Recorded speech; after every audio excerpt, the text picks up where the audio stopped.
Capítulo 27.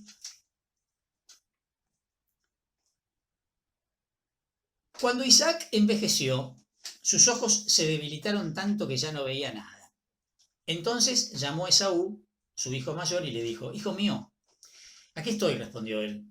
Como ves, continuó diciendo Isaac, yo estoy viejo y puedo morir en cualquier momento.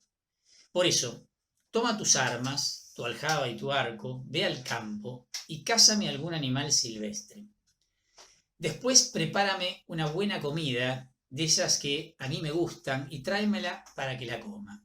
Así podré darte mi bendición antes de morir. Rebeca había estado escuchando cuando Isaac hablaba con su hijo Esaú, y apenas éste se fue al campo a cazar un animal para su padre, Rebeca dijo a Jacob: Acabo de oír que tu padre le decía a tu hermano Esaú: Tráeme un animal silvestre y prepárame una buena comida. Yo la comeré y te bendeciré en la presencia del Señor antes de morir. Ahora, hijo mío, escucha bien lo que te voy a ordenar. Ve al corral y tráeme de allí 2 cabritos bien cebados. Yo prepararé con ellos una buena comida para tu padre, de esas que le agradan a él, y tú se la llevarás para que la coma. Así él te bendecirá antes de morir. Pero Jacob respondió a su madre Rebeca: Mira que mi hermano Esaú es velludo y yo soy lampiño. Si mi padre me llega a tocar, pensará que me estoy burlando de él, y entonces atraeré sobre mí una maldición y no una bendición. Que esa maldición caiga sobre mí, hijo mío, le respondió su madre. Tú obedéceme y tráeme los cabritos. Jacob fue a buscar los cabritos, se los llevó a su madre y ella preparó una buena comida como le agradaba a su padre. Después Rebeca tomó una ropa de su hijo mayor Esaú, la mejor que había en la casa, y se la puso a Jacob, su hijo menor. Y con el cuero de los cabritos le cubrió las manos y la parte lampiña del cuello. Luego le entregó la comida y el pan que había preparado. Jacob se presentó ante su padre y le dijo: Padre.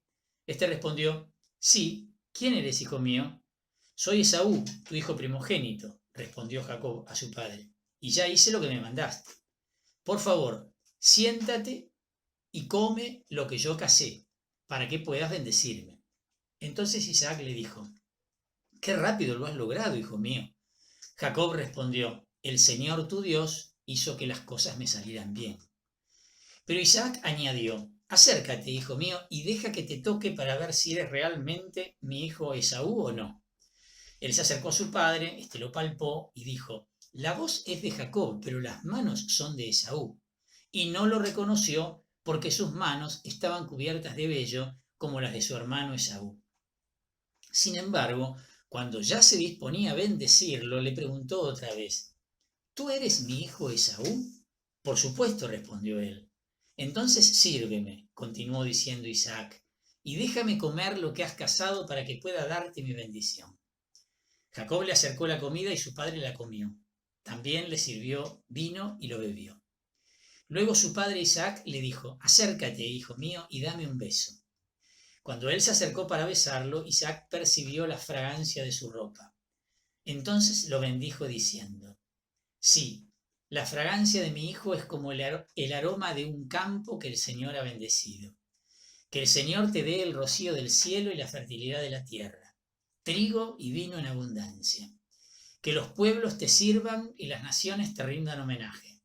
Tú serás el Señor de tus hermanos y los hijos de tu madre se inclinarán ante ti. Maldito sea el que te maldiga y bendito el que te bendiga. Apenas Isaac había terminado de bendecir a Jacob, en el preciso momento que éste se apartaba de su padre, su hermano Esaú volvió de cazar. Él también preparó una comida apetitosa y la presentó a su padre diciendo: Levántate, padre, y come la presa que tu hijo ha cazado. Así podrás bendecirme. Isaac, su padre, le preguntó: ¿Y tú quién eres? Soy Esaú, tu hijo primogénito, le respondió él. Isaac quedó profundamente turbado y exclamó: ¿Quién ha sido entonces el que cazó una presa y me la trajo? Yo la comí antes que tú llegaras, lo bendije y quedará bendecido. Al oír las palabras de su padre, Esaú lanzó un fuerte grito lleno de amargura. Luego dijo: Padre, bendíceme también a mí. Pero Isaac respondió a Esaú: Ha venido tu hermano y valiéndose de un engaño se llevó tu bendición.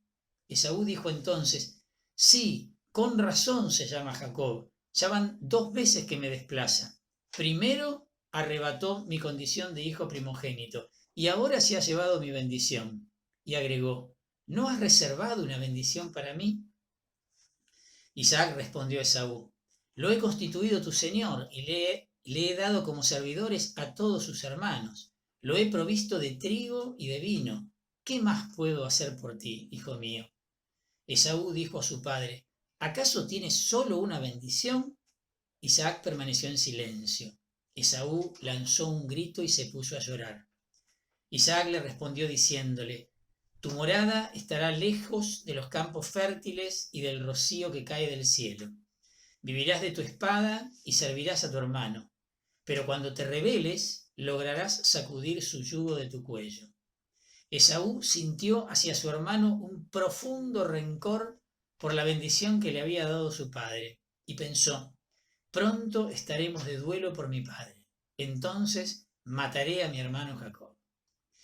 Cuando contaron a Rebeca las palabras de Esaú, su hijo mayor, ella mandó llamar a Jacob, su hijo menor, y le dijo, tu hermano te quiere matar para vengarse de ti. Ahora, hijo mío, obedéceme. Huye inmediatamente a Harán, a casa de mi hermano Labán, y quédate con él algún tiempo hasta que tu hermano se tranquilice, hasta que se calme su ira contra ti y olvide lo que le has hecho. Después yo te mandaré a buscar. ¿Por qué voy a perderlos a los dos en un solo día? Rebeca dijo a Isaac, esas mujeres hititas me han quitado hasta las ganas de vivir. Si también Jacob se casa con una de esas hititas, con una nativa de ese país, ¿qué me importa ya de la vida?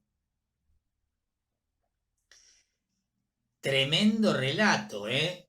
Tremendo relato. En realidad tendríamos que seguir leyendo, porque esto que le está diciendo en los últimos versículos Rebeca a Isaac es para preparar el terreno de que Isaac lo mande a casa de Labán para buscar esposa, que es lo que viene después en el capítulo 28.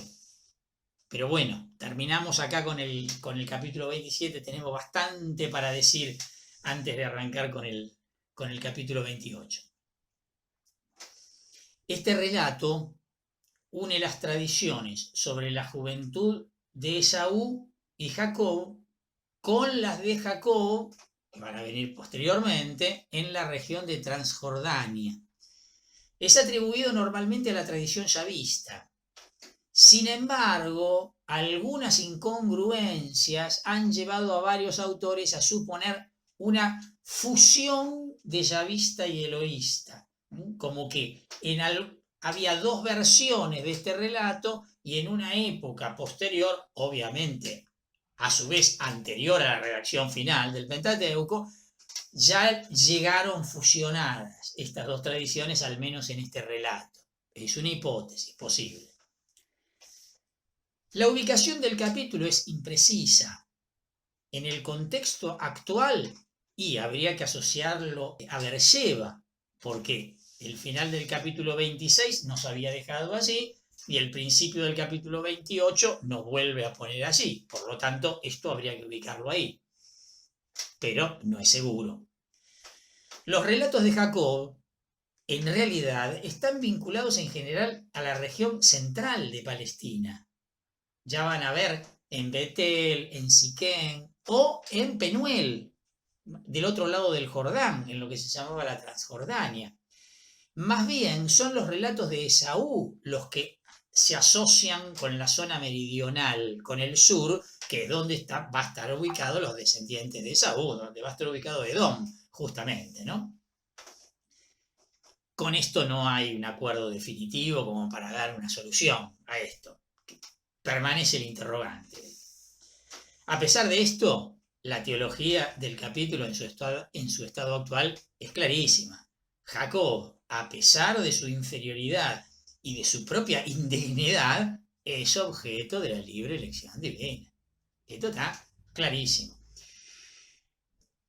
De hecho, hay algunos textos en el Antiguo Testamento y en el Nuevo Testamento que han hecho relectura de este texto. Miren, en el profeta Malaquías, capítulo 1, versículo 2 al 3, dice: Yo los he amado, dice el Señor, y ustedes dicen: ¿en qué nos has amado? ¿Esaú no era el hermano de Jacob? Oráculo del Señor. Sin embargo, yo amé a Jacob y aborrecí a Esaú. Yo hice de sus montañas una desolación y di su herencia a los chacales del desierto. Mucho tiempo después. Y en la carta a los romanos, San Pablo a los romanos, capítulo 9, versículo 10 al 16, está argumentando. La pregunta de Pablo en el capítulo 9 es ¿qué pasa con Israel, que es el pueblo elegido, en esta situación de que ahora le dijo que no al Mesías y condenó al Salvador, etcétera, etcétera, etcétera? Está en ese clima. Dice, y esto no es todo. Arranca el versículo 10. Está también el caso de Rebeca, que concibió 2 hijos de un solo hombre, Isaac, nuestro padre. Antes que nacieran los niños, antes que pudieran hacer el bien o el mal, para que resaltara la libertad de la elección divina, que no depende de las obras del hombre, sino de aquel que llama, Dios le dijo a Rebeca: el mayor servirá al menor, según lo que dice la Escritura, prefería a Jacob en lugar de Esaú. ¿Diremos por eso que Dios es injusto? De ninguna manera, dice Pablo, porque él dijo a Moisés: seré misericordioso con el que yo quiera y me compadeceré del que quiera compadecerme. En consecuencia, todo depende no del querer o del esfuerzo del hombre, sino de la misericordia de Dios. Pavada de conclusión saca Pablo, citando o haciendo referencia a nuestro relato. Aparece un tema fantástico acá, fantástico, que es el tema de la elección. Cuando estuvimos merodeando el capítulo 22, nos tuvimos que detener por el tema de la prueba, ¿se acuerdan, no? Que suscitó un montón de comentarios. Bueno, acá estamos en algo parecido.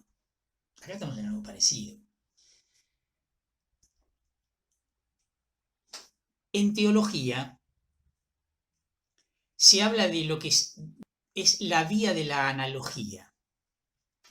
Lo explico rápido, pero porque es clave, es la única manera de entender esto. De Dios no se puede hablar unívocamente. No se puede hablar unívocamente. ¿Qué quiero decir con esto? No se puede decir nada definitivo de Dios. ¿Por qué? Y porque Dios es inabarcable. Entonces no se puede definir. Punto número 1. En esto estamos todos de acuerdo. Nuestros hermanitos, que tenemos varios amigos, y no lo estoy diciendo peyorativamente, creo que todos debemos tener algún amigo agnóstico, sostienen que no solo no se puede decir nada unívoco de Dios, sino que todo lo que podemos decir de Dios es equívoco. Por lo tanto, por eso los agnósticos, el agnóstico no es un tipo que no cree que Dios exista. No afirma ni niega, porque dice, todo lo que diga de Dios es inútil, absurdo. Entonces, ¿para qué voy a hablar de eso? Listo, ya está. Agnosis. No posibilidad de conocimiento de la realidad trascendente. Listo. No podría haber teología entonces. A no ser que existe una vía media. Bueno, esto es lo que llamamos la vía de la analogía. ¿Qué dice la vía de la analogía? La vía de la analogía es lo que dice en parte, pero no totalmente. En parte, pero no totalmente.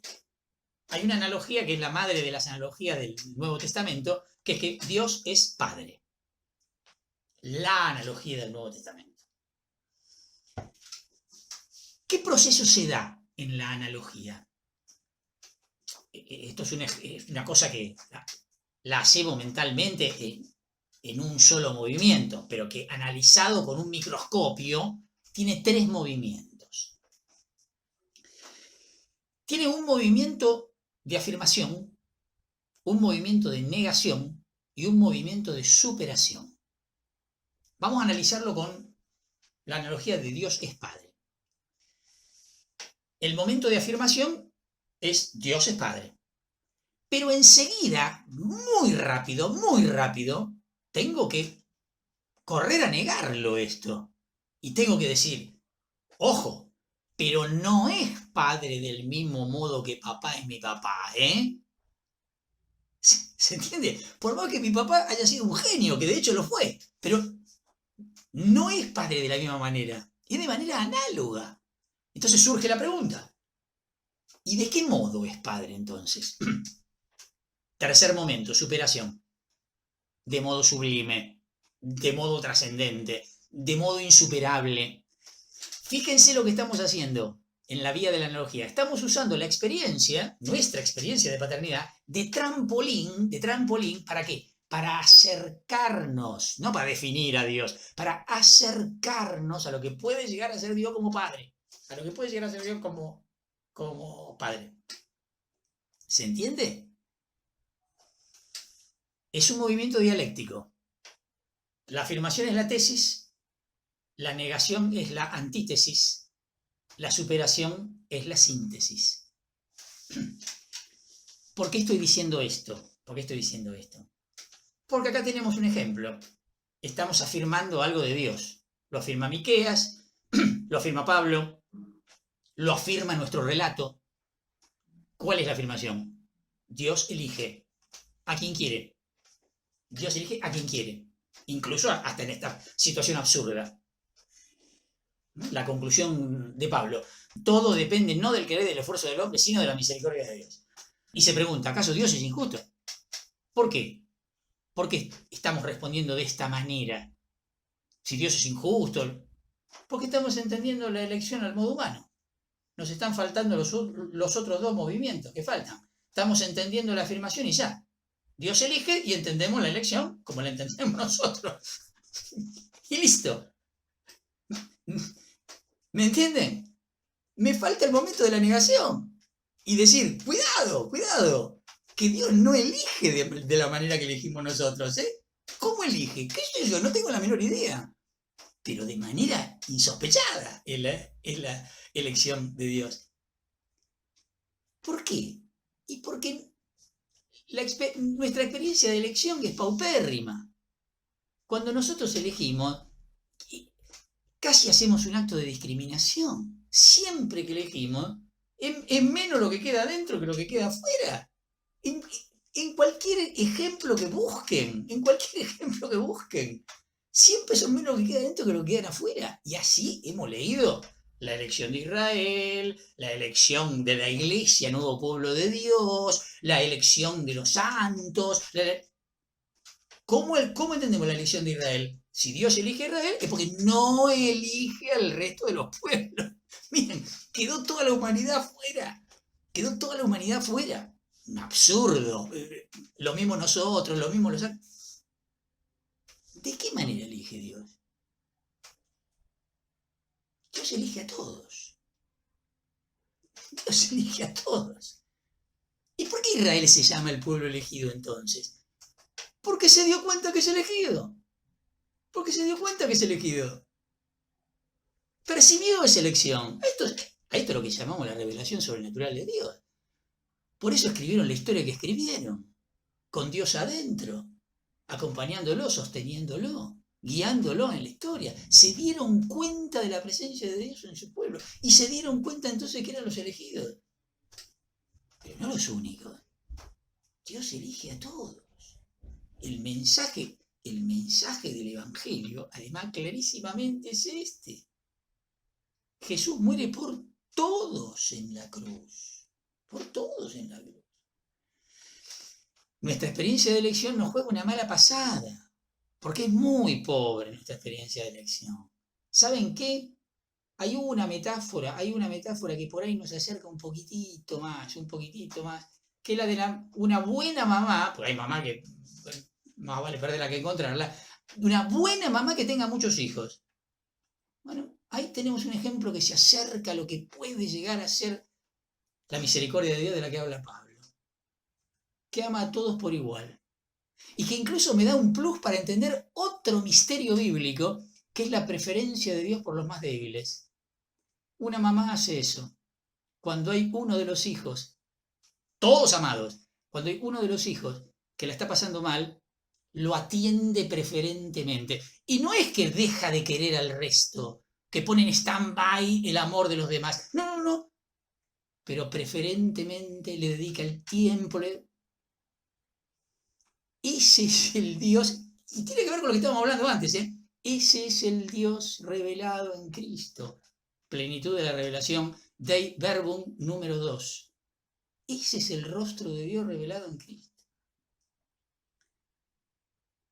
¿Hay elegidos? Sí, claro, todos. Todo, porque todo viene de sus manos. Todo es la obra de sus manos.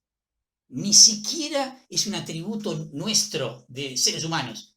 Es un atributo de la creación. El ser querida, elegida por Dios. Tremendo esto, ¿eh? Si me corren, la única tarea de la catequesis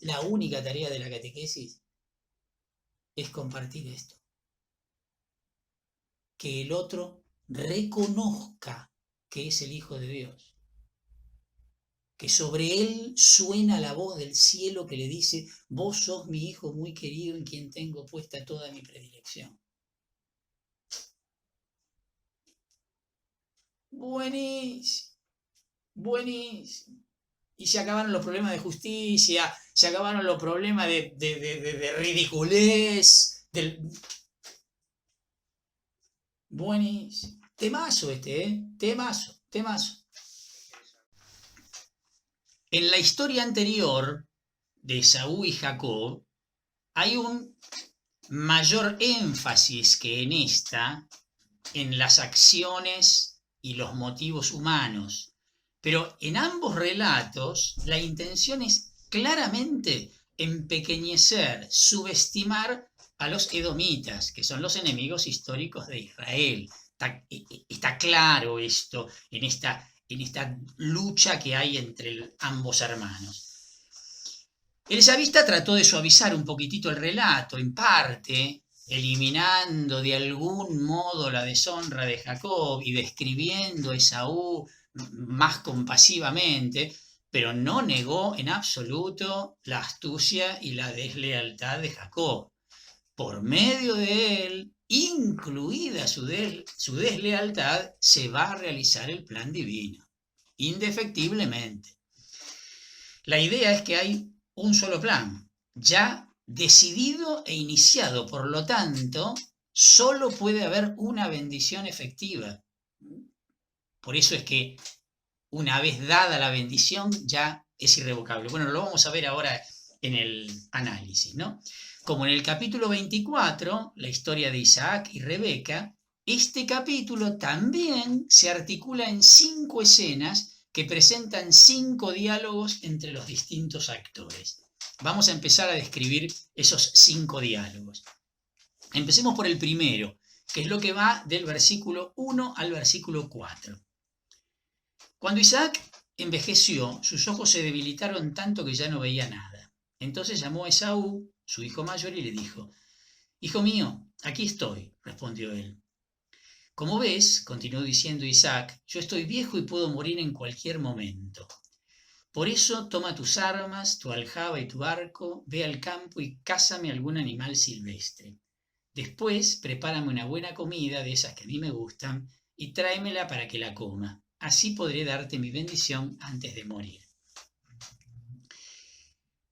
El relato comienza con un diálogo, entonces, decíamos, el primero de los 5, entre Isaac y Esaú. Era costumbre que un moribundo bendijera a quienes estaban a su cargo. Esto lo vamos a encontrar nuevamente en el capítulo 48 del Génesis en relación con Jacob ya anciano. La misma idea aparece en el capítulo 33 del Deuteronomio respecto de Moisés. Estamos ante algo bien normal. Esta bendición del primogénito, sin embargo, no se menciona en ningún otro lugar del Génesis, pero podemos suponer que se realizaría al menos para indicar el derecho de herencia, quizás implicado también en el capítulo 24, versículo 36, ¿se acuerdan? Donde el servidor de Abraham dice: que le había legado todos los bienes a Isaac cuando fue a buscar esposa para Isaac en la casa de los parientes? El relato aquí da a entender que Isaac lo está entendiendo de este modo, si no, no se explicaría la dinámica de la acción, ¿no? Curiosamente, los distintos aportes tradicionales terminarán indicando que lo mismo que Esaú había vendido su derecho de primogenitura al venir de la casa con Z estoy hablando, de cazar, tal cual había aparecido en el capítulo 25, versículo 29 al 34, de la misma manera iba a terminar perdiendo la bendición también al volver de cazar. Una curiosidad. Seguimos con el relato. Leo del 5 al 17, que es donde se da el próximo diálogo. Rebeca había estado escuchando cuando Isaac hablaba con su hijo Esaú, y apenas éste se fue al campo a cazar un animal para su padre, Rebeca dijo a Jacob: acabo de oír que tu padre le decía a tu hermano Esaú: tráeme un animal silvestre y prepárame una buena comida. Yo la comeré y te bendeciré en la presencia del Señor antes de morir. Ahora, hijo mío, escucha bien lo que te voy a ordenar. Ve al corral y tráeme de allí 2 cabritos bien cebados. Yo prepararé con ellos una buena comida para tu padre, de esas que le agradan a él, y tú se la llevarás para que la coma. Así él te bendecirá antes de morir. Pero Jacob respondió a su madre Rebeca: mira que mi hermano Esaú es velludo y yo soy lampiño. Si mi padre me llega a tocar, pensará que me estoy burlando de él, y entonces atraeré sobre mí una maldición y no una bendición. Que esa maldición caiga sobre mí, hijo mío, le respondió su madre. Tú obedéceme y tráeme los cabritos. Jacob fue a buscar los cabritos, se los llevó a su madre y ella preparó una buena comida como le agradaba a su padre. Después Rebeca tomó una ropa de su hijo mayor, Esaú, la mejor que había en la casa, y se la puso a Jacob, su hijo menor. Y con el cuero de los cabritos le cubrió las manos y la parte lampiña del cuello. Luego le entregó la comida y el pan que había preparado. El diálogo entre Rebeca y Jacob revela la astucia de la madre, cosa que explicaría ese mismo rasgo en el hijo. Y si ustedes recuerdan, también es característico de su hermano Labán. Acuérdense en el contexto del capítulo 24, especialmente entre los versículos 29 al 32. Rebeca describe la bendición de Isaac como un acto religioso. Se fijaron en el versículo 7 como algo sagrado. Habla de en la presencia del Señor. ¿Esto qué va a hacer en el relato? Que la displicencia con que acepta el recibir la maldición sea mucho más reprensible. La actitud de Rebeca aparece acá de una manera muy polémica. Y finalmente, las objeciones que pone Jacob en los versículos 11 y 12 reducen solo muy poco su culpa. Sin embargo, lo dejan un poquitito mejor parado, como queriendo insinuar que al menos no quiere engañar a su padre, aunque sea por no recibir una maldición, aunque sea por una cuestión de conveniencia. Pero bueno, igual no lo exculpa totalmente esto. Seguimos el relato, versículos 18 al 29. Jacob se presentó ante su padre y le dijo: Padre. Este respondió: Sí, ¿quién eres, hijo mío? Soy Esaú, tu hijo primogénito, respondió Jacob a su padre, y ya hice lo que me mandaste. Por favor, siéntate y come lo que cacé para que puedas bendecirme. Entonces Isaac le dijo: Qué rápido lo has logrado, hijo mío. Jacob respondió: El Señor tu Dios hizo que las cosas me salieran bien. Pero Isaac añadió: Acércate, hijo mío, y deja que te toque para ver si eres realmente mi hijo Esaú o no. Él se acercó a su padre, este lo palpó y dijo: La voz es de Jacob, pero las manos son de Esaú. Y no lo reconoció porque sus manos estaban cubiertas de vello como las de su hermano Esaú. Sin embargo, cuando ya se disponía a bendecirlo, le preguntó otra vez: ¿Tú eres mi hijo Esaú? Por supuesto, respondió él. Entonces sírveme, continuó diciendo Isaac, y déjame comer lo que has cazado para que pueda darte mi bendición. Jacob le acercó la comida y su padre la comió. También le sirvió vino y lo bebió. Luego su padre Isaac le dijo: Acércate, hijo mío, y dame un beso. Cuando él se acercó para besarlo, Isaac percibió la fragancia de su ropa.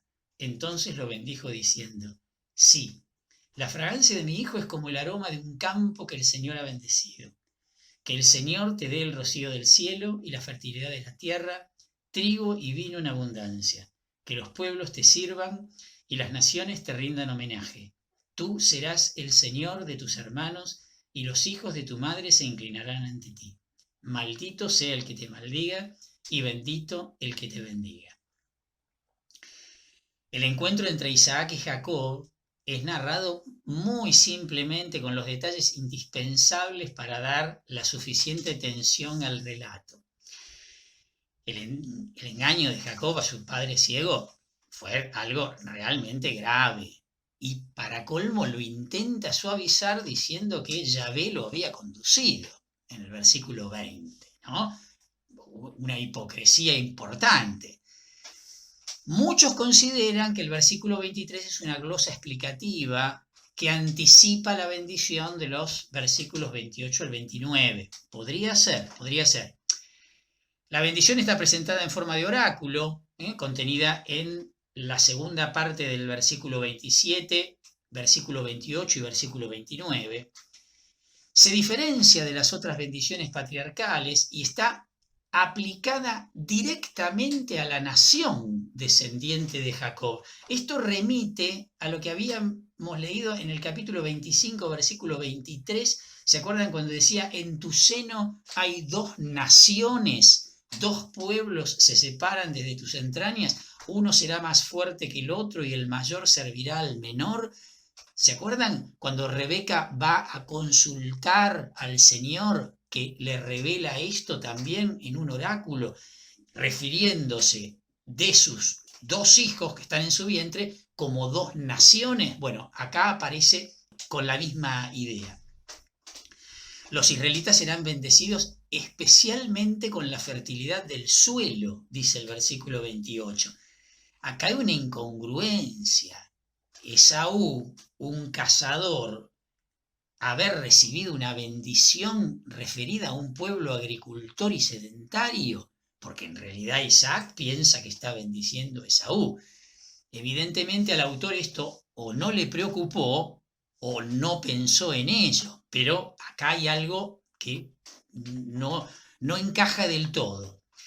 Israel dominará a sus enemigos, según lo que dice el versículo 29, un tema que aparece repetidamente en los relatos de Jacob y Esaú y que refleja las relaciones históricas entre Israel y Edom, que serían los descendientes de Esaú, ¿no?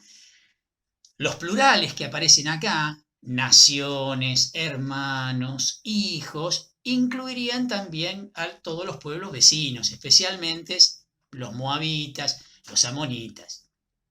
La frase final, en la última parte del versículo 29, es una fórmula corriente de conclusión. Recuerden la bendición de Abraham en el capítulo 12, versículo 3. Sigo leyendo. Leemos del 30 al 40. Apenas Isaac había terminado de bendecir a Jacob, en el preciso momento que éste se apartaba de su padre, su hermano Esaú volvió de cazar. Él también preparó una comida apetitosa y la presentó a su padre diciendo: levántate, padre, y come la presa que tu hijo ha cazado, así podrás bendecirme. Isaac, su padre, le preguntó: ¿y tú quién eres? Soy Esaú, tu hijo primogénito, le respondió él. Isaac quedó profundamente turbado y exclamó: ¿quién ha sido entonces el que cazó una presa y me la trajo? Yo la comí antes que tú llegaras, lo bendije y quedará bendecido. Al oír las palabras de su padre, Esaú lanzó un fuerte grito lleno de amargura. Luego dijo: Padre, bendíceme también a mí.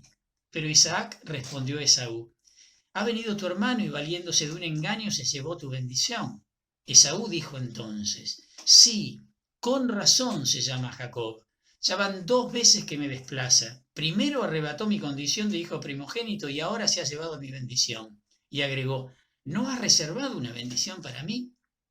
Isaac respondió a Esaú: lo he constituido tu señor y le he dado como servidores a todos tus hermanos.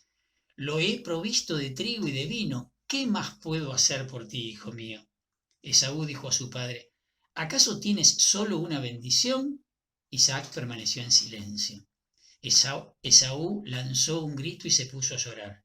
Isaac le respondió diciéndole: Tu morada estará lejos de los campos fértiles y del rocío que cae del cielo. Vivirás de tu espada y servirás a tu hermano, pero cuando te rebeles lograrás sacudir su yugo de tu cuello.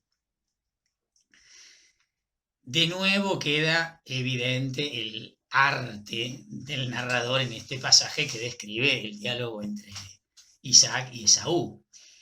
La escena comienza igual que la anterior, lo que habíamos leído en los versículos 31-32 y a su vez en 18 y la primera parte del versículo 19.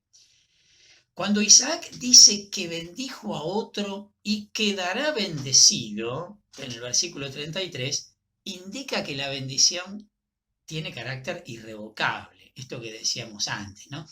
Esta idea además queda confirmada por el grito angustiado de Esaú, que desesperado le pide una bendición al padre.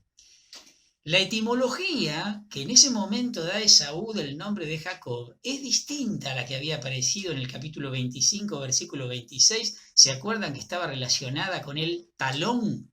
Aunque también se deriva de la misma raíz, akab, que acá se traduce por suplantar. Lo suplantó entonces al arrebatarle el derecho de primogenitura, becoratí en hebreo, y ahora lo suplanta arrebatándole su bendición, birkatí. Evidentemente acá hay un juego de palabras para expresar estas dos realidades, o esto que se vuelve a repetir en la conducta de Jacob.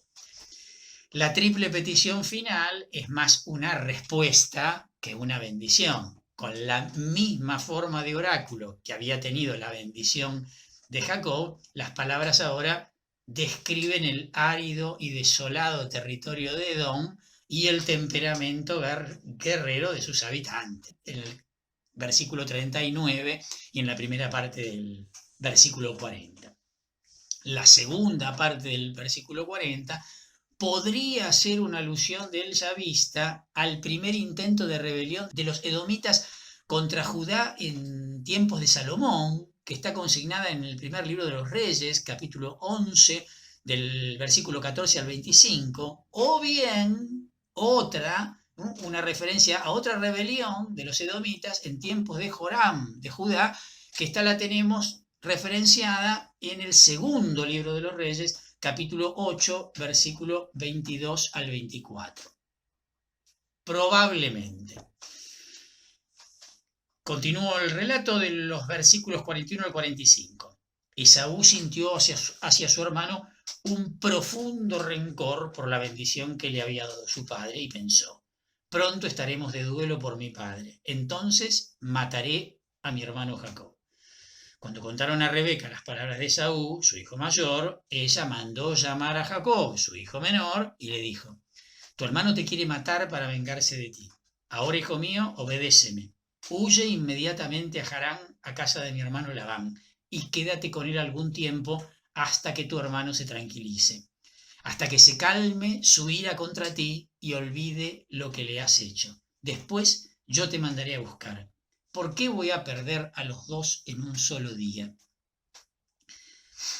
La escena final entre Rebeca y Jacob prepara el terreno para lo que se va a retomar en el capítulo 28, en el capítulo siguiente, a partir del versículo 10, donde el yavista continúa el relato. Lo vamos a ver enseguida.